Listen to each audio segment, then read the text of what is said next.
first book written by machine is in the area of lithium batteries. This guy was a spy. Many great scientists also have not won Nobel Prize. Do you think we'll have colonies on other planets? In scientist life, you go through this disappointment after disappointment. We have technology to convert CO2 to oxygen. So if I put a battery in water, it will blow. The Eureka moment definitely comes because you are after something. We call it as ABC countries. Argentina, Bolivia, Chile. That is where all lithium is. One this thing you think is the next big thing. Power, energy. That is why the batteries are important. Advancement is something which we cannot predict, but it's definitely happening.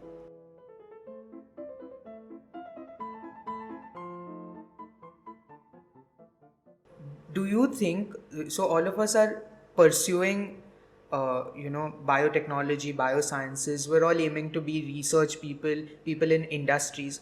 Should our aim really be to get a Nobel Prize? No. Because Nobel Prize during that period happened to be something which is coveted. Now it is no longer. And many great scientists also have not won Nobel Prize. Their names are even now immortal, although they did not get Nobel Prize. I can tell you so many names. Chemistry itself, I am a chemist, so I can talk about Mendeleev. We had Mendelev's year. The entire, as long as the world is there, periodic table will be there. Every element. Even if you find a new star tomorrow or a new galaxy, could be explained by what is there in the periodic table. In the periodic table. So isn't it a very fascinating invention which is worth so many Nobel Prizes? Similarly, we had Gibbs, Willard Gibbs. Every school student knows Gibbs free energy. Without thermodynamics, we can't do anything. So Willard Gibbs did not get Nobel Prize. Mendeleev did not get Nobel Prize. G.N. Lewis, another great man, Lewis structure. Chemistry you talk about, many times 10th standard itself they ask you, Lewis structure of ammonia, borane. Yes. So we all know that. He did not get Nobel Prize, several times nominated. So there are several names like that. They have done very well. Of course, Nobel Prize is a metaphor. When Alfred Nobel dedicated his money, because he made a lot of money from illegal means. Illegal means not illegal, but creating devastating harm to a lot of people. So he put that for that. So it's a metaphor as far as we are concerned. If there were Nobel Prize in software, India could have got. India is number one in software. Even China is behind us. So there are areas where, but unfortunately it's not there. And due to politics, J.C. Bose would have got Nobel Prize. S.N. Bose would have got Nobel Prize. So Nobel Prize as a metaphor which the public looks at with a great esteem. That way you can always aim. But most important thing is enjoy science. Whatever you are doing, you really enjoy getting new ideas, your papers, talking to people, making sure. Science is, there are certain unique features about science. Number one is international. If you find something from here, South Africa, US, South America, everybody will say, so Rahul et al. First time invented this gut bacteria. You understood. That is something which makes you immortal. Right. And So- I think it makes people ambitious. Absolutely. As you said, it's a metaphor Dream. for being. Yes, and Adaptive most important thing about science is what you dream today, tomorrow becomes reality. I can say 50 years back, we had no idea about many things. Now we have a space, Indian guy came from IISS.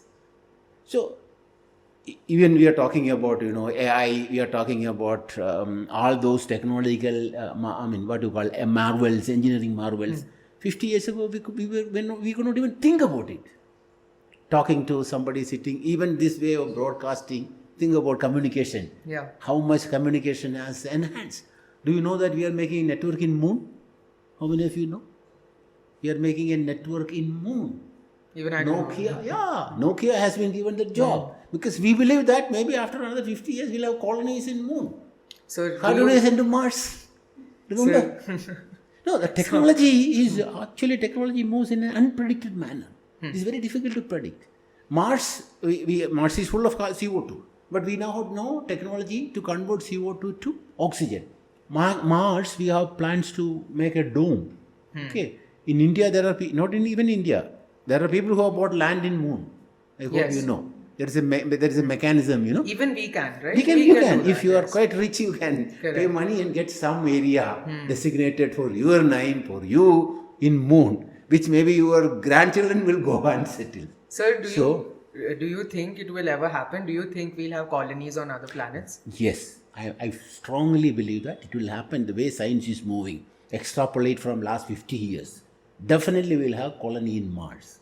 When is difficult to say. We have technology to convert CO2 to oxygen. Okay, we have technology to reach Mars. That there is no doubt about it. And all these technologies are exponentially, what you call it as, they enhance the quality exponentially. So you look at from last 200 years, humanity's progress. You will definitely see how we are converging. All technologies are converging. Now AI has just come. We are talking about machine language. And one of the important aspects about anything you talk about it, earlier microbes, you think about microbes. You look at one microbe, you do culture it, how to reproduce, what type of qualities, nutrients you give, it's a population, how it is enhancing. With machine, we are doing about not one microbe, we are talking about 1 million microbes in 1 second, 5 seconds. So the time and that both temporal and spatial advancement in science and technology is so rapid breathtaking advances. Yeah. So we cannot predict anything.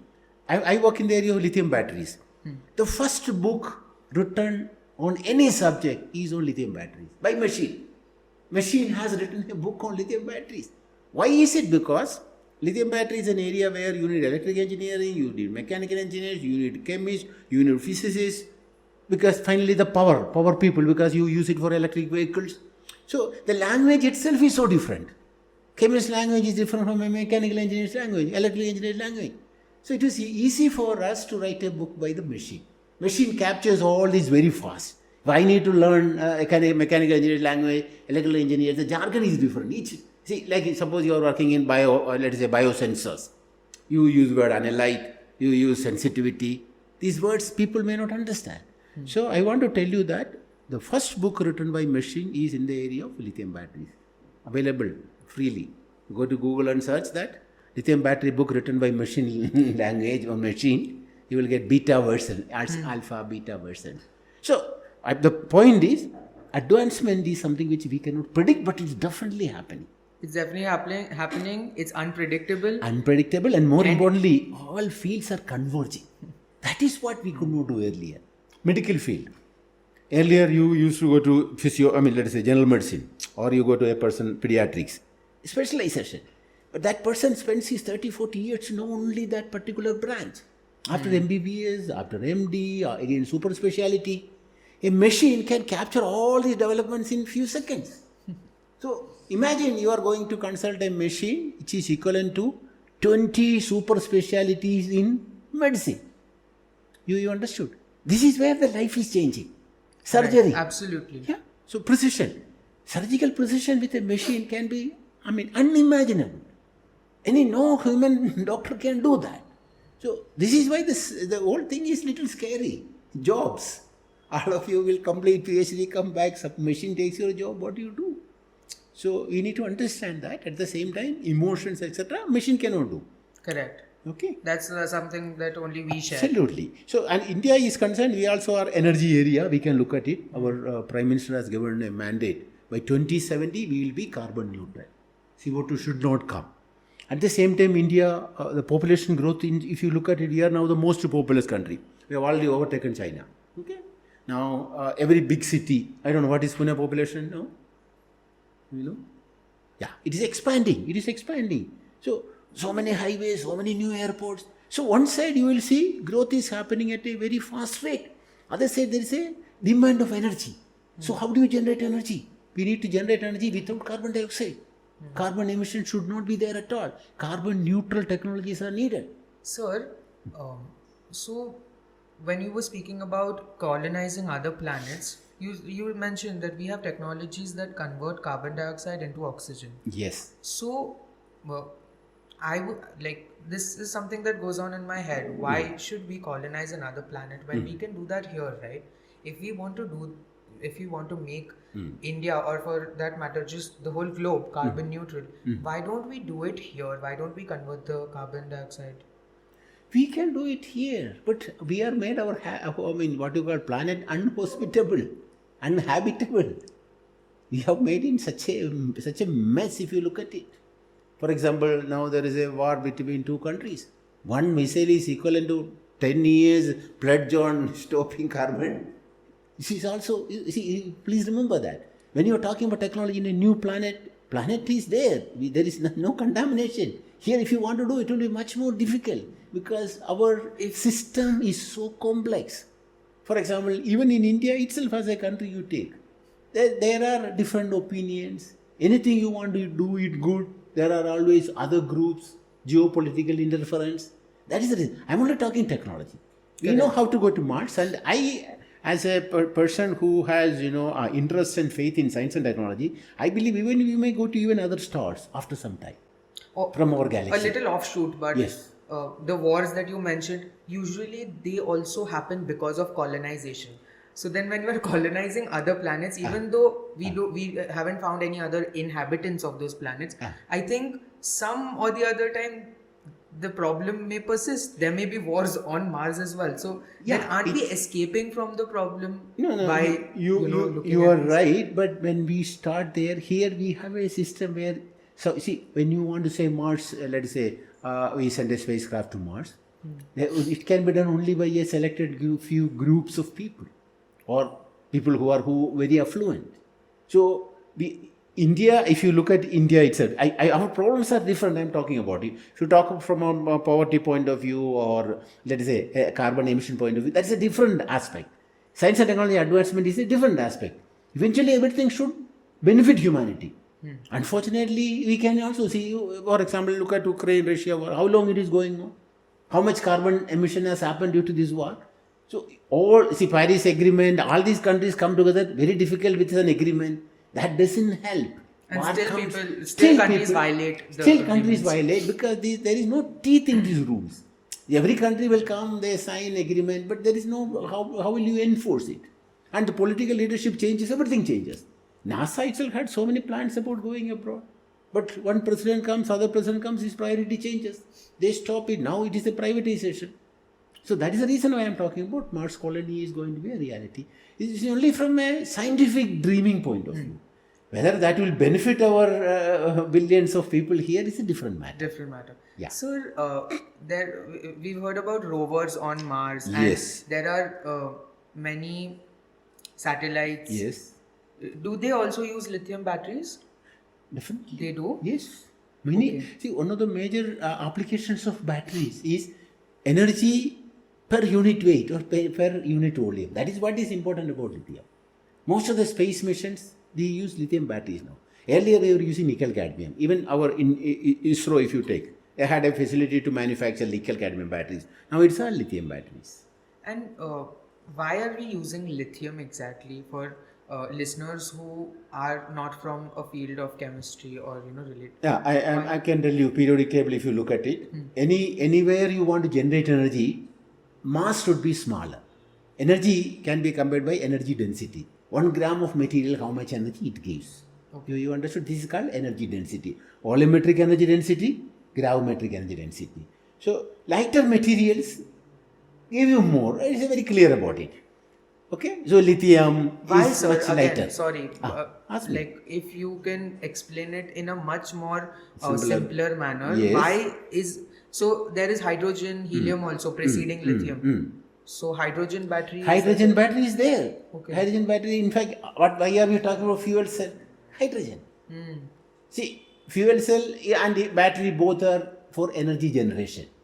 Fuel cells use hydrogen. H2 gas. H2 become H plus.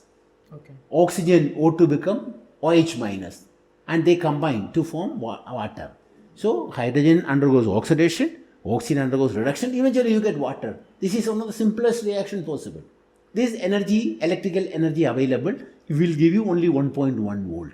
We can calculate, there is something called standard redox potential. Each element undergoes a redox reaction. So if you look at the periodic table, lighter is always better. Hydrogen is good, but hydrogen has other problems. Hydrogen, because you have to store it as a gas, storage has options. Hydrogen can always, it is considered as inflammable.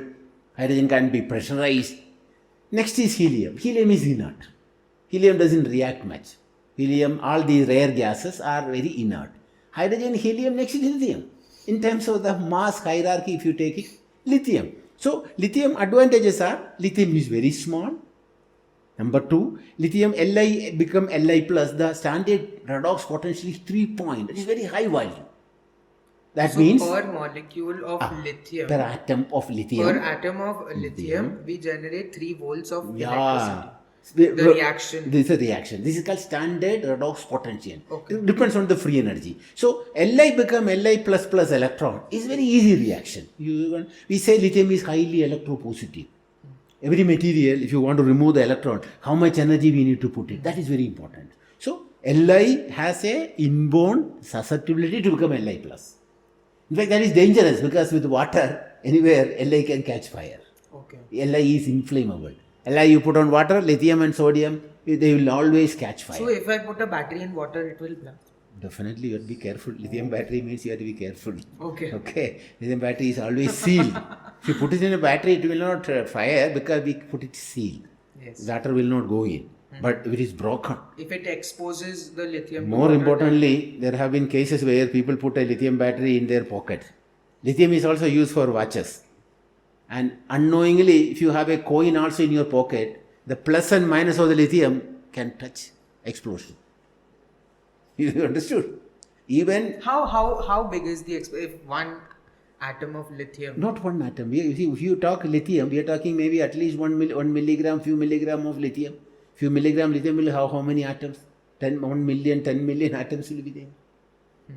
So the energy generated as heat is tremendous. Even if you say that, suppose your mobile has a lithium battery and if the battery is not working, mobile is not functional, you keep the lithium cell on the table. Unknowingly, somebody touches the plus and minus together, it can explode. Please understand that. So normally what we do is we make sure that we measure the voltage and make sure it is zero. If it is zero voltage, then it is safe. Otherwise, it can even give you burns. The point is completely discharged cell also. If it undergoes unknowingly shorting, you can get a burn. Anyway, we are knowing so many batteries, Tomato battery is there. I don't know whether you have heard. Sir, there was one experiment where I saw that. So in school, we Yes. used to have science fairs, and Yes. we used to see that some kids are making batteries out of lemons. Lemon, apple, tomato. The point is, lemon, apple, tomato, the fruit inside is a conducting material. Now, you have to put 2 electrodes in that. Now, it depends on what is the metal. If you can put lithium, you will get very high voltage. But if there is water, lithium will give problem. So, people use magnesium. Okay. If you look at the electropositivity, lithium, sodium, group 1. Group 2, you have calcium, magnesium, etc. Aluminum is also okay. So, if you take a magnesium strip, just immerse it in tomato. It will. It will. And then other side, you may put zinc or copper. In between, you can measure the voltage. So that the redox reaction The redox happens and couple will be forming. Galvani couple it is called. Galvani is an Italian scientist who did lot of work on batteries, Galvani. Actually, Galvani's wife had tuberculosis. Galvani was making soup for his wife. So, frog soup was considered as a medicine for at that time tuberculosis. So, Galvani used to catch all the frogs and then cut. And once Galvani kept one frog's leg close to on a table where there was an induction machine. So, Galvani came and saw that the thigh had this nerve, cranial nerve, that was twitching. Although the frog was cut 2 days back, this was started moving. so there was some impulse that he saw. There was some impulse and then he immediately got very excited. This was somewhere around 1790 and 1800. Then he went and wrote a paper, Animal Electricity. Its starting point was frog's leg. And he wrote a paper and published. It's called Usually, sir. Sorry. Animal Electricity. But after this was in 1790s. After 10 years, Alessandro Volta, another Italian person, he told that there's nothing to do with animal electricity. He made a cell of something like 10-12 volt. What he did is he took a bucket of vinegar. Vinegar is an electrolyte, and put zinc and put copper, and then connected several buckets together. And one wet cloth was considered to go from one bucket to other bucket. So 8 bucket, 10 bucket, he got 12 volt, and he published a paper. This is the famous voltaic cell, voltaic pile. Oh. So, and 1800, two people came and then they used this pile to decompose water. Hydrogen and oxygen were, they proved that water consists of hydrogen and oxygen. This is the famous Nicholson and Carlisle. They made this, you know. So all these are origin of electricity. Sir, Yes. when we're looking at the discoveries made by scientists, we always see that there is some Eureka moment wherein Yes. they, as you said, he saw that twitching Yeah, frog leg. yes, And yes. has this happened with you when you're working? Yes, several occasions, you know. See, for our modern times, it's all different. You get the Eureka moment and your paper is accepted. When you send a paper, it gets rejected, you feel very unhappy. You think you have got a great result and you send it to somewhere and then two referees, they criticize, it's nothing, what on earth, this is absolutely useless. So you feel very upset. Now, sometimes your unimportant result, they say fantastic, they publish it. So you feel happy. No, every scientist goes through this. The Eureka moment definitely comes because you are after something, you know, and the more disappointment you have, the final fruits will be much more enjoyable.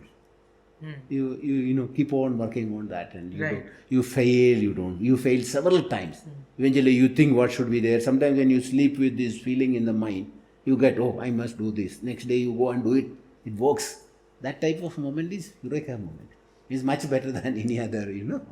Correct. Actually, in scientist life, you go through this disappointment after disappointment and some high level of, yes. Sir, everyone, I think this is not restricted to scientists, but everyone in their own fields also, they face disappointments and then something might happen that sparks their... Creativity always, it goes through these type of webs. Do you have advice for people, for us, for anyone who is listening, when you're in that disappointment phase, nothing is happening, you're hopeless, you might be thinking of leaving the field, how do you tackle it? There are several ways. Number one is physical exercise is very good. If you feel that you are, let us say, absolute abject failure mentally, you must go and run 10 kilometers, come out. Sweating, a lot of neurotransmitters are released by sweat. Yeah. Okay, serotonin and all that. Number one, you will get good sleep. You will sleep. But otherwise, you will be, go over and again about the disappointment. That is something which is not good for you. Number two, optimism. So, physical exercise is very good when you think that, but initially you have to overcome that. I mean, when you are absolutely think you are a failure, friends are not helping you, nobody is helping you, your life is completely gone. That you must resist. Say, I am going to run 10 kilometers, I am going to play a badminton game, I am doing something. 2-3 hours of complete sweating, you come back, you will feel that world is not as bad as you think. Something will happen. So, young people should always be optimistic. We talk about wars, we talk about all problems, but the world has come to this level, So, many things, somewhere something will happen. That optimism should be there. Towards the end of this, I had a question about, so you spoke about lithium ion batteries. Yes. You also spoke about the climate crisis, the carbon emissions that the world Actually, I want to talk to sodium batteries. Lithium and sodium is very good for comparison. Lithium we just don't have. Lithium is concentrated on only few places. It's very difficult to even get it up. So it's very scarce, that's why... Very scarce. We call it as ABC countries. Argentina, Bolivia, Chile. That is where all lithium is concentrated. So in South America. South America, that belt. And which is geopolitically very, very unstable. Now, there is some amount of lithium in China, and even in what you call it as Afghanistan, India, near Kashmir, we got some lithium, but the quality is very poor. Okay. You will not be able to process it immediately. Now, sodium, on the other hand, is abundant. So, abundance is, assured. Even in seawater, it is there. And sodium batteries and lithium batteries, if you compare, sodium batteries, the energy density is little lower because potential charge is lower, but you have advantage. Lithium batteries, you use copper as a current collector, which is expensive, and aluminum is the other current collector. But for sodium batteries, both are aluminum. Aluminum is very cheap, recyclable. So aluminum is cheap. Sodium has lot of abundance. Aluminum current collector is cheap. Third, storage, there is no issue because lithium battery storage has to be very, very careful because what I don't know, technically called state of charge. you discharge completely, life comes down. So you need to stop at somewhere around 30 to 40%. You understood this? So that you can recharge. You can recharge well. Life doesn't get affected. So if your application is between 90 to 40 and continue, it is very good. The moment it goes deeper, it is very difficult. Sodium battery, on the other hand, even you can store at zero state of charge, complete discharge condition, nothing. Life does not get adversely affected. You understood? So why we are not using sodium batteries if it's Technology. We are planning. We are making. So that's it. something people can work on as People well. are working on that. Yeah, because sodium is little larger size. Intercalation is little more difficult. Okay. Standard graphite is not where you need to make special materials. So people are working on that. Sodium battery is going to come up very soon. Sir, we see that lithium-ion batteries are used in the EV vehicles. Yes. And a friend of mine was telling me that there is some controversy about the recyclability of those batteries. So once once the battery expires, you have to dispose it, and there is no sort of, you can't do anything with it. So that's a problem. What do you think about it? See, the recycling of lithium batteries is going to come. The important aspect is that how many millions of lithium batteries are in use. They have some the lifetime. After the lifetime, what do we do? Right now, electronic processing is possible, but lithium battery needs to be completely recycled. Carbon with the lithium ions, we can process it, and graphite will come out. Actual lithium used is very small. More important value is on the cathode, which will have nickel, cobalt. Okay. Those cathodes need to be processed. Nickel and cobalt, they are very valuable. Cobalt has a lot of problem. In fact, nowadays we are looking at lithium battery without cobalt. Cobalt-free lithium is what we want. Again, cobalt, most of the cobalt comes from one country, Congo. Republic of Congo, which uses small children in Congo mines. So United Nations has put a moratorium on these cobalt. There are a lot of human rights violations in cobalt mines. So people are looking at cobalt-free lithium cathode, batteries. Cobalt-free cathode for lithium batteries. Okay. Nickel is okay, but there is also a material called LFP, lithium iron phosphate. The Chinese company called BYD, Build Your Dreams. They're huge, they have the monopoly on electric vehicles. China is a world leader. Two companies, CATL and BYD. They have almost 85% of world's monopoly on electric vehicles. Interestingly, in 2010, Japan and Korea had 75% of all lithium batteries in the world. China was nowhere. Okay. But China had a plan. In fact, I don't know, it is very interesting because Chinese government searched all over the world. They found one guy called Guan Wan working with the Audi company, Audi, the automobile company in Germany. So this guy was an automobile engineer working in Germany. He had a PhD in mechanical engineering. This guy had a master's from Shanghai. They cut hold of his master's teacher, went there and told him that you come back to China. 4 years he worked in Audi company. Says you come back to China, you will be appointed as science minister. This guy was first non-communist Chinese minister of science or technology. 2006 he was appointed. 2017, 10 years he was science minister. His main aim is only one. Somehow get the lithium battery technology. So once he was made as science minister, he went an official delegation to Argonne National Laboratory. Argonne National Laboratory is where almost all battery materials were initially developed. Okay, although we spoke about Japan and Korea making cells, most of the key inventions came from Argonne National Laboratory because John B. Goodenough, I spoke about Nobel Prize. His postdocs and his students, they all working in Argonne National Laboratory. Okay. So there was one guy called Okida, a Japanese guy from Panasonic. He went to Goodenough's lab. He wrote to Goodenoughh, I'm a poor student, I don't have much money, I'm very much interested in your papers, can I come and work with you, I don't need any money. Finally Goodenoughh took him. This guy was a spy. Every week he wrote whatever from happens. Japan. Absolutely. To Panasonic, to Japan. So battery industry is so much of greed and so much of, what you call financial impropriety and fights. So I thought this was like a science fiction thing, Spies in the research lab, but this is... When Goodenough caught him, and then he removed him, and he went as vice president of Panasonic. His name is Okida. Okay, he played a key role in making Japan as technological, leader in making lithium batteries. This is only one step. Now you go to General Motors and you also look at Tesla. There were so many fights between these giants because of lithium batteries. Lithium batteries. Yeah. Startups. MIT had one, again a Chinese person who made a startup. The company was called NVIDIA. There were a lot of Indians also involved. From Mumbai there was a guy called Kapadia. They all had startups. They will put a very enticing number, 500 whatever per kg. The General Motors will be happy, they will take it. Now when they start manufacturing, it will be half. And they will go and file a case. 400 million, 500 million. Good enough itself, I don't know whether I mentioned you, Texas University filed a 400, 500 million suit against this guy, Panasonic. Because good enough was working in Texas, Because, so they filed a Texas. suit against the Absolutely. company because of the whole spy thing. And several years later, they had an out-of-court settlement.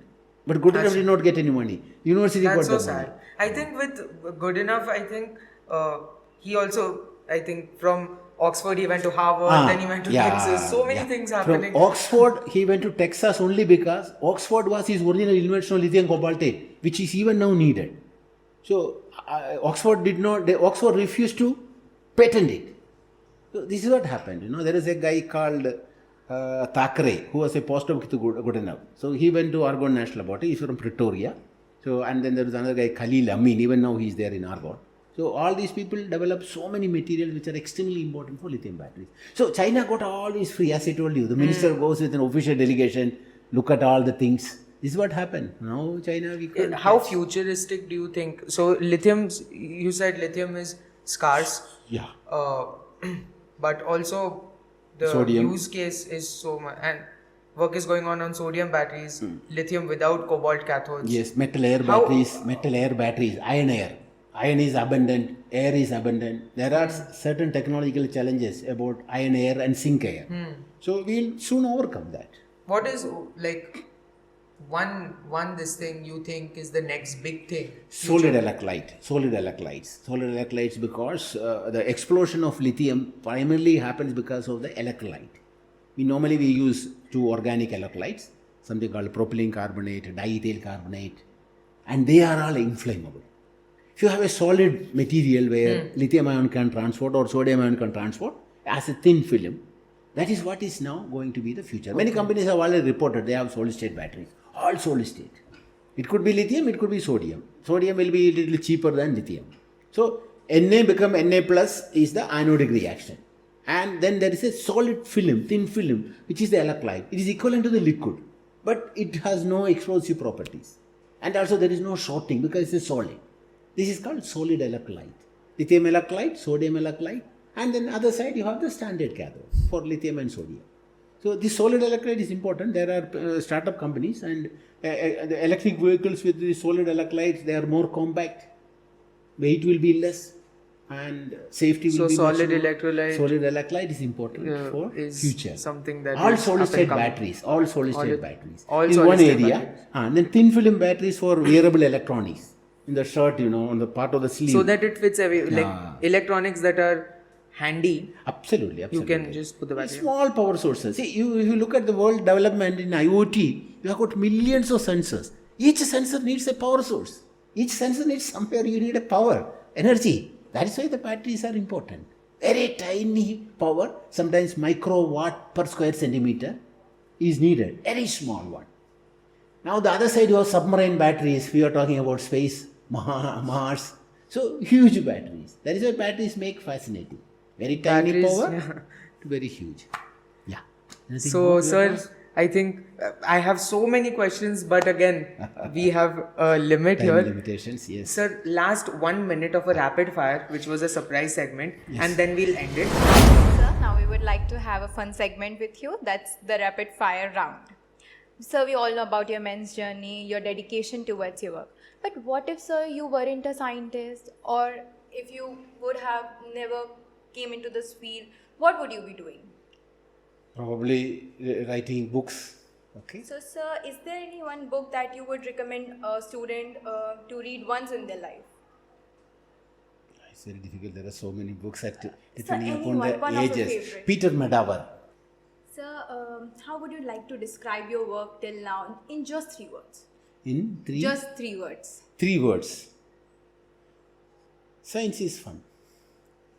Yes, sir, undoubtedly. Sir, what fuels your energy towards the work? Is it chai, is it coffee, or is it something else? No, it is the what you call it, this is the curiosity of knowing things. Just doesn't matter.